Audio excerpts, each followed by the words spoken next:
For thousands of years, every morning and evening, Jewish people have prayed these well-known words as a way of expressing their devotion to God. They're called the Shema. Hear, O Israel, the Lord is our God, the Lord is one. And as for you, you shall love the Lord your God with all of your heart, with all of your soul, and with all of your strength. We're going to look at the fourth key word in this prayer, heart, which in Hebrew is sometimes pronounced LEVAV, or more often in a shorter form, lev.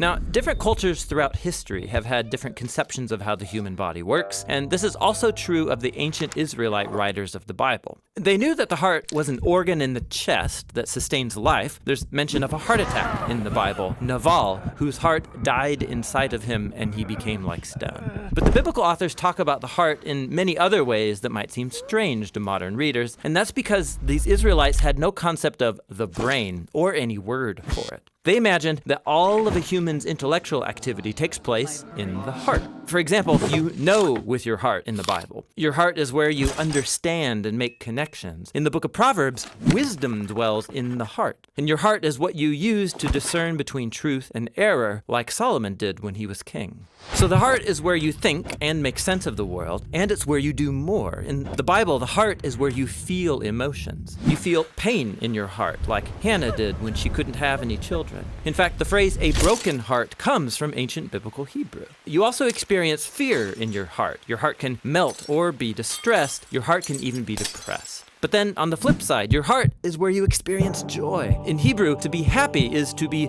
good of heart, or to have a heart of joy.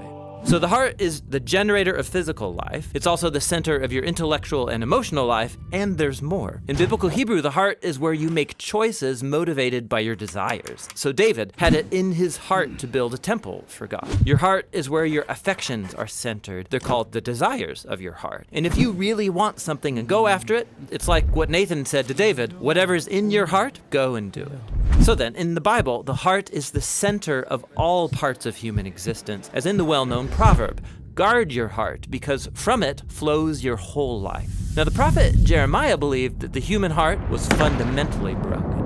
He said, the heart of a human is deceitful above all, irreversibly sick. Who can even understand it? He had watched a whole generation turn away from God. They started sacrificing their children as if that were a good thing. So this is why, in the imagination of the Hebrew prophets, the only hope for humanity is the total renewal of the human heart. Moses predicted that if Israel was ever going to love their God, their heart would need to be circumcised, which is a very vivid and surprising metaphor about removing evil and stubbornness from the human heart. David, after he committed murder and adultery, pleads with God to create in me a pure heart.